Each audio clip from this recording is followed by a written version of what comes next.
30वें दिन जब ठाकुर प्रताप सिंह ने अपनी पूरी जमीन मोहन के नाम की, तभी मोहन ने सबके सामने कहा, मुझे ये जमीन नहीं चाहिए। यह सुनकर पूरा गांव हैरान रह गया, लेकिन उससे भी बड़ा झटका तब लगा जब असली वजह सामने आई। आइए जानते हैं आखिर इन 30 दिनों में ऐसा क्या हुआ। उत्तर प्रदेश के सोनापुर गांव में ठाकुर प्रताप सिंह नाम के एक सम्मानित जमींदार रहते थे। उनके पास सैकड़ों बीघा उपजाऊ जमीन, आम के बाग, डेयरी और गांव की सबसे बड़ी हवेली थी।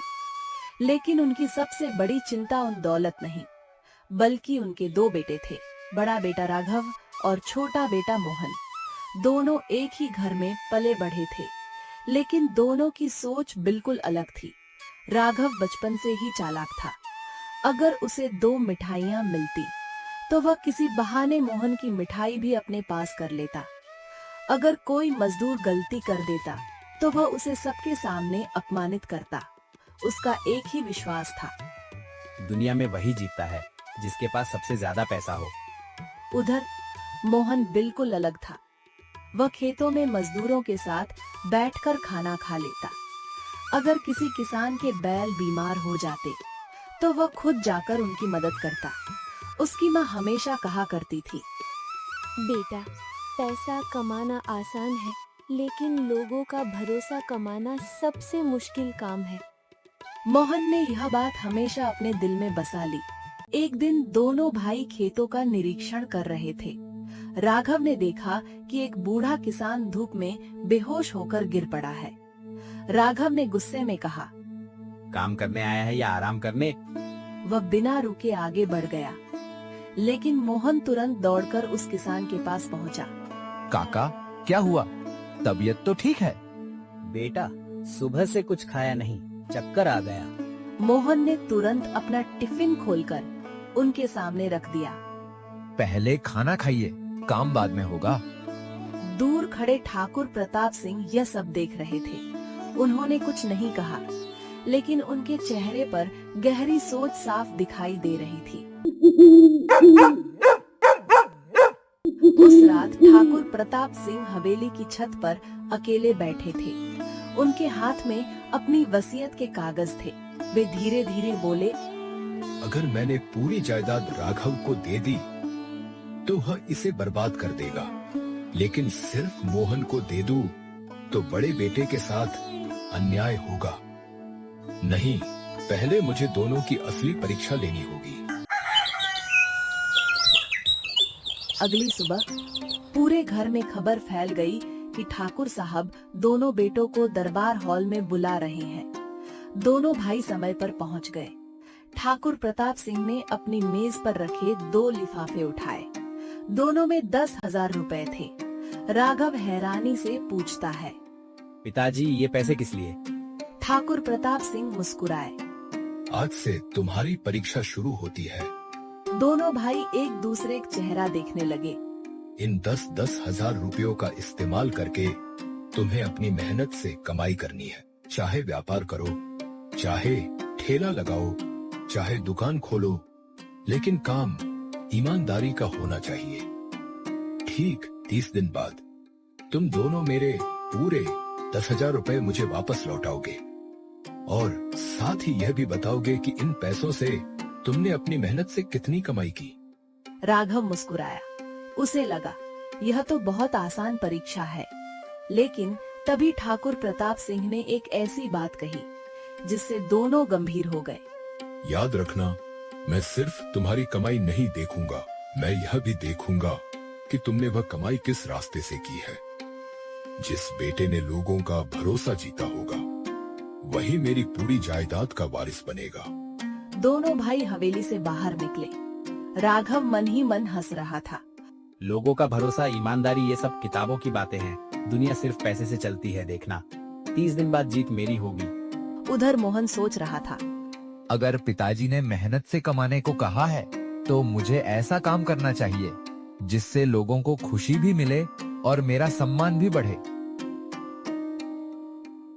उसी शाम मोहन गांव के पुराने बढ़ई के पास पहुंचा। उसने अपनी बचत और पिता के दिए पैसों से एक छोटा सा लकड़ी का ठेला बनवाया। अगले दिन सुबह उसने बस अड्डे के पास अपना ठेला लगाया। ठेले पर लिखा था मोहन के गर्मा गर्म समोसे। पहले दिन उसके पास सिर्फ 10 ग्राहक आए, लेकिन हर ग्राहक मुस्कुरा कर गया। एक बुजुर्ग बोले, बेटा, इतने स्वादिष्ट समोसे हमने बहुत दिनों बाद खाए हैं। मोहन मुस्कुराया और बोला। काका, स्वाद से ज्यादा आपका आशीर्वाद चाहिए। दूर सड़क के उस पार राघव खड़ा यह सब देख रहा था। उसने मुट्ठी भींच ली। उसे पहली बार महसूस हुआ कि मोहन सही रास्ते पर चल पड़ा है, और उसी पल उसने तय कर लिया। अगर मोहन को हराना है तो उसकी मेहनत नहीं, उसका ठेला बंद करना होगा। अगली सुबह सोनापुर के बस अड्डे पर हमेशा की तरह चहल पहल शुरू हो चुकी थी। मजदूर खेतों की ओर जा रहे थे, स्कूल के बच्चे बस का इंतजार कर रहे थे, और मोहन अपने ठेले पर गर्मा गर्म समोसे तल रहा था। जैसे ही कड़ाही में समोसे डाले, उनकी खुशबू पूरे बाजार में फैल गई। कुछ ही देर में उसके ठेले के सामने ग्राहकों की लाइन लग गई। मोहन भाई, आज 10 समोसे पैक कर दो, घर पर मेहमान आए हैं। मेरे लिए भी 8 समोसे और हरी चटनी ज्यादा देना। मोहन मुस्कुराकर सबकी सेवा कर रहा था। तभी एक दुबला पतला 10 साल का बच्चा वहां आया। उसके कपड़े फटे हुए थे, चेहरा भूख से मुरझाया हुआ था। भैया, बहुत भूख लगी है, लेकिन मेरे पास पैसे नहीं है। मोहन ने बिना एक पल सोचे 2 गर्मा गर्म समोसे प्लेट में रखे और उसके हाथ में दे दिए। पहले पेट भरकर खा ले, जब बड़ा आदमी बन जाना तब पैसे दे देना। बच्चे की आंखें भर आईं। भैया, मेरा नाम छोटू है, मैं आपका एहसान कभी नहीं भूलूंगा। दूर खड़े एक बूढ़े आदमी ने यह सब देखा। वह मुस्कुराया, लेकिन किसी ने ध्यान नहीं दिया कि वह बूढ़ा आदमी और कोई नहीं, ठाकुर प्रताप सिंह ही थे, जिन्होंने साधारण किसान का भेष बदल रखा था। उधर राघव ने सोचा कि अगर उसे जल्दी पैसा कमाना है तो मेहनत करने की क्या जरूरत। उसने शहर से सस्ते और खराब मसाले खरीद लिए। फिर गांव वालों से कहने लगा, मेरे पास शहर का असली मसाला है, बाजार से आधे दाम में ले जाओ। कुछ लोगों ने भरोसा करके उससे मसाले खरीद लिए, लेकिन 2 दिन बाद सबकी सब्जियों का स्वाद खराब हो गया। एक किसान गुस्से में उसके पास आया। राघव बाबू, आपने हमें धोखा दिया है। दूसरा किसान बोला। आज के बाद हम तुमसे कुछ नहीं खरीदेंगे। देखते ही देखते राघव का पूरा सामान वहीं पड़ा रह गया। उसका पहला व्यापार बुरी तरह असफल हो गया। राघव गुस्से में घर लौटा। खिड़की से उसने देखा मोहन अपनी दिन भर की कमाई गिन रहा था। भले ही कमाई बहुत ज्यादा नहीं थी, लेकिन उसके चेहरे पर संतोष था। यही बात राघव को सबसे ज्यादा चुभ रही थी। राघव मन ही मन कहता है, मैं जमींदार का बेटा होकर हार रहा हूँ, और ये छोटा सा समोसे वाला ठेला चलाने वाला जीत रहा है। ऐसा कभी नहीं होगा। अगली सुबह राघव भी बाजार पहुंचा। उसने मोहन के ठेले के ठीक सामने अपना नया ठेला लगा दिया। ठेले पर बड़े बड़े अक्षरों में लिखा था, राघव की चटपटी पानी पूरी। उसने लोगों को आकर्षित करने के लिए जोर जोर से आवाज लगानी शुरू कर दी।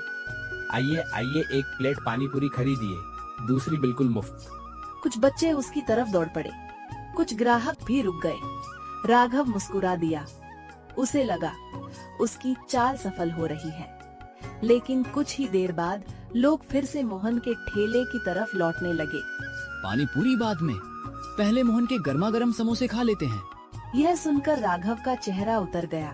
अब उसने और गंदी चाल चलने का फैसला किया। जो भी ग्राहक मोहन के ठेले की तरफ जाता, राघव उसके कान भरने लगता। भैया, समोसे तो ठीक हैं, लेकिन सुना है मोहन कई बार पुराना तेल इस्तेमाल करता है। एक ग्राहक चौंक गया। सच? मैंने अपनी आंखों से देखा है। यह अफवाह धीरे धीरे पूरे बाजार में फैलने लगी। अगले दिन मोहन के ठेले पर पहले जैसी भीड़ नहीं थी। कुछ लोग दूर खड़े आपस में बातें कर रहे थे। मोहन समझ गया कि कोई उसके बारे में झूठ फैला रहा है, लेकिन उसने किसी का नाम नहीं लिया। उसने उसी समय एक बड़ा फैसला किया। मोहन ने सबके सामने नया तेल खोला, ताजे आलू काटे, समोसे बनाए और सबसे पहला समोसा खुद खाकर बोला, अगर आपको मेरे खाने पर जरा भी शक हो तो पैसे मत दीजिए, लेकिन एक बार अपने स्वाद से फैसला जरूर कीजिए। इतना सुनते ही एक बुजुर्ग आगे आए। उन्होंने समोसा खाया, फिर मुस्कुराकर बोले, जिस लड़के ने खुद अपने हाथ का खाना सबसे पहले खाया, वह कभी मिलावट नहीं कर सकता। धीरे धीरे सभी लोग वापस मोहन के ठेले पर आने लगे। राघव की एक और चाल नाकाम हो गई। उसी शाम छोटू फिर मोहन के ठेले पर आया। आज उसके हाथ में कुछ सिक्के थे। भैया, आज मैंने मजदूरी की है, ये 5 रुपए रख लो। मोहन मुस्कुराया। उसने पैसे वापस छोटू की जेब में रख दिए। नहीं छोटू, इन पैसों से अपनी पढ़ाई की कॉपी खरीदना, समोसे तो तुझे हमेशा मिलेंगे। दूर खड़े वही बूढ़े किसान यानी ठाकुर प्रताप सिंह यह सब देखकर भावुक हो गए। उन्होंने मन ही मन कहा, मोहन सिर्फ समोसे नहीं बेच रहा, वह लोगों का दिल जीत रहा है। लेकिन उन्हें यह भी पता था कि राघव इतनी आसानी से हार मानने वाला नहीं है। उसने अब ऐसी साजिश रची थी जिससे मोहन का पूरा ठेला हमेशा के लिए बंद हो सकता था। कहते हैं कि जब इंसान मेहनत से नहीं जीत पाता तो वह दूसरों का रास्ता रोकने की कोशिश करता है। राघव भी अब यही करने वाला था, लेकिन उसे नहीं पता था कि उसकी हर चाल पर कोई चुपचाप नजर रखे हुए है। चुनौती का 15वां दिन शुरू हो चुका था। अब पूरे सोनापुर में सिर्फ 2 ठेलों की चर्चा होती थी। एक तरफ था राघव की पानी पूरी का ठेला और दूसरी तरफ था मोहन के गर्मा गर्म समोसों का ठेला। लेकिन फर्क सिर्फ ठेलों में नहीं था, फर्क दोनों भाइयों की सोच में था। राघव हर सुबह ये सोचकर उठता था कि आज मोहन को कैसे हराया जाए, जबकि मोहन हर सुबह यही सोचता था कि आज अपने ग्राहकों को पहले से बेहतर स्वाद कैसे दिया जाए। एक दिन एक बुजुर्ग ग्राहक समोसे खाते हुए बोले, मोहन बेटा, तेरे समोसों का स्वाद हर दिन और अच्छा होता जा रहा है। मोहन मुस्कुराया। काका, स्वाद मसालों से नहीं, नीयत से आता है।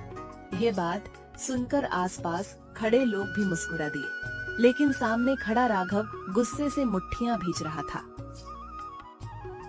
उस रात राघव अपने कमरे में टहल रहा था। उसे समझ नहीं आ रहा था कि मोहन को कैसे हराया जाए।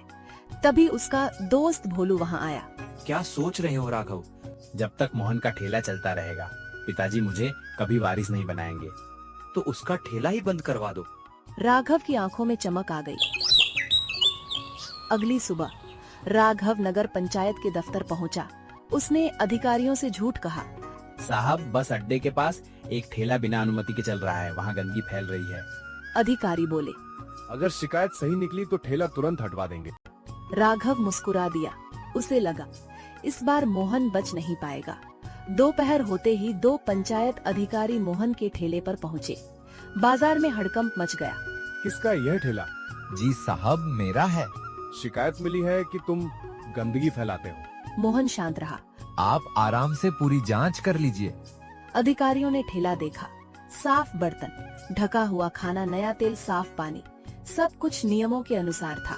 तभी एक अधिकारी बोला, इतना साफ ठेला तो हमने पूरे इलाके में नहीं देखा। दूसरा अधिकारी मुस्कुराया।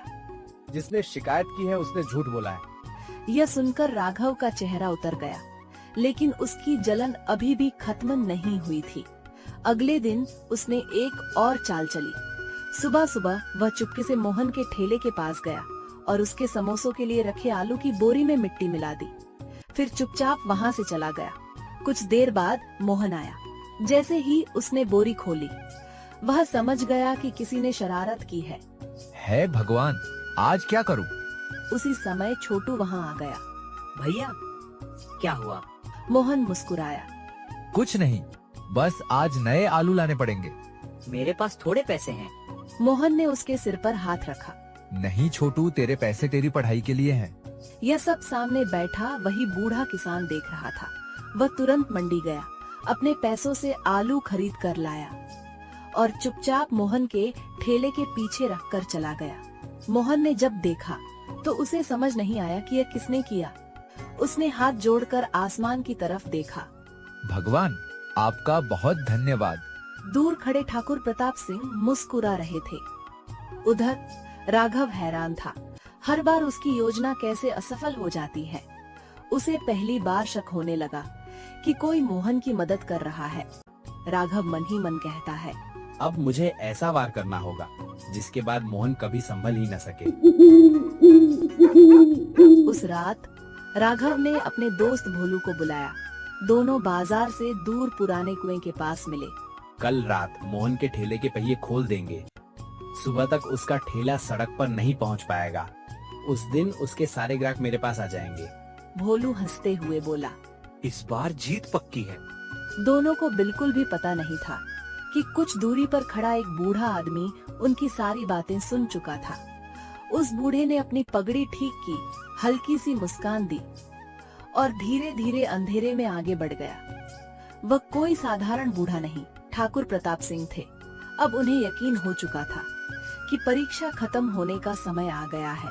लेकिन 30वें दिन वे ऐसा फैसला सुनाने वाले थे जिसकी किसी ने कल्पना भी नहीं की थी। रात के लगभग 11 बज रहे थे। पूरा गांव गहरी नींद में सो चुका था। राघव और उसका दोस्त भोलू धीरे धीरे मोहन के ठेले की तरफ बढ़ रहे थे। चारों तरफ सन्नाटा था। दोनों ने इधर उधर देखा, कोई दिखाई नहीं दे रहा था। राघव नीचे बैठा और ठेले के पहियों के नट खोलने लगा। उसी समय अचानक पीछे से एक तेज आवाज आई। बस करो। राघव घबराकर पीछे मुड़ा। उसके सामने गांव के सरपंच, चौकीदार और कई गांव वाले खड़े थे। सबसे आगे उसके पिता ठाकुर प्रताप सिंह खड़े थे। राघव के हाथ कांपने लगे। उस रात किसी ने कुछ नहीं कहा। ठाकुर प्रताप सिंह ने केवल इतना कहा, कल सुबह पंचायत में मिलना, वही फैसला होगा। राघव पूरी रात सो नहीं पाया। पहली बार उसे अपनी गलती का एहसास होने लगा। अगली सुबह बरगद के पेड़ के नीचे पूरा गांव इकट्ठा था। दोनों भाई अपने अपने 10,000 रुपए लेकर पहुँचे। दोनों ने पैसे अपने पिता के सामने रख दिए।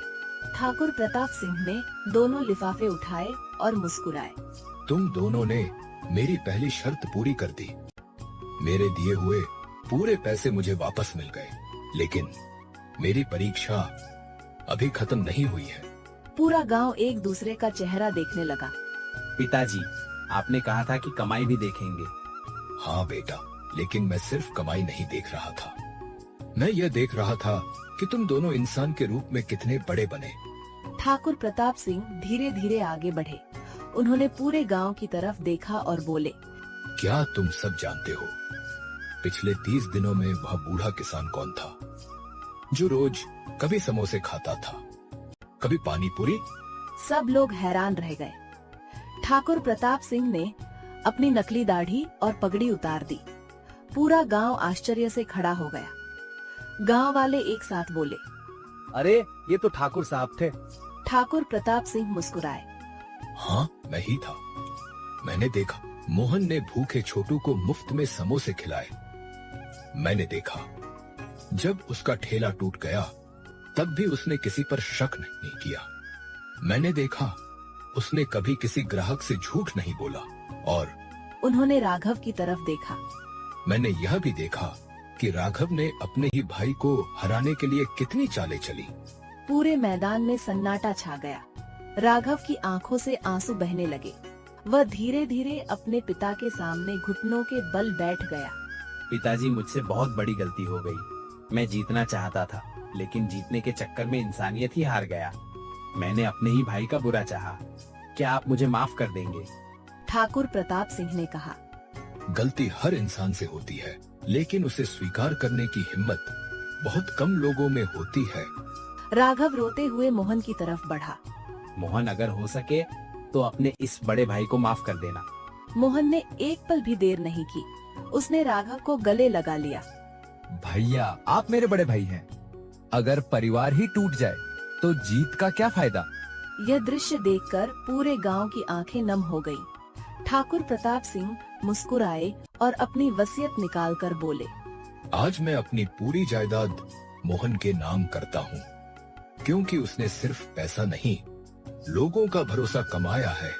फिर कुछ पल रुककर उन्होंने आगे कहा, लेकिन यह जायदाद सिर्फ खेत और हवेली नहीं है, यह पूरे गांव की जिम्मेदारी भी है। तभी मोहन ने हाथ जोड़कर कहा, पिताजी, अगर आप अनुमति दें तो मैं एक विनती करना चाहता हूँ। बोलो बेटा। मुझे पूरी जायदाद अकेले नहीं चाहिए।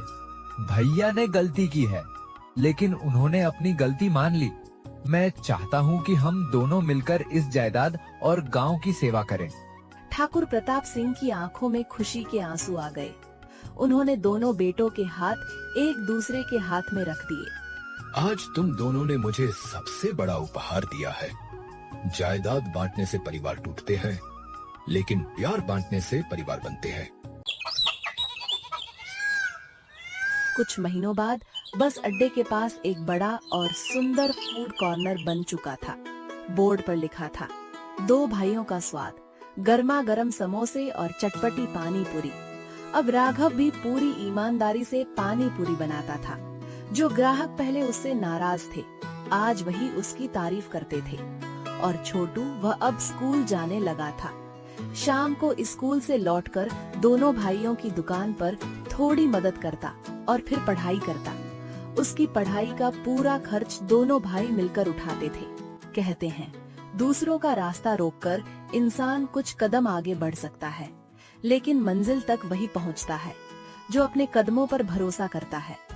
ईमानदारी से कमाया गया छोटा सा सम्मान बेईमानी से कमाई गई बड़ी दौलत से कहीं अधिक कीमती होता है।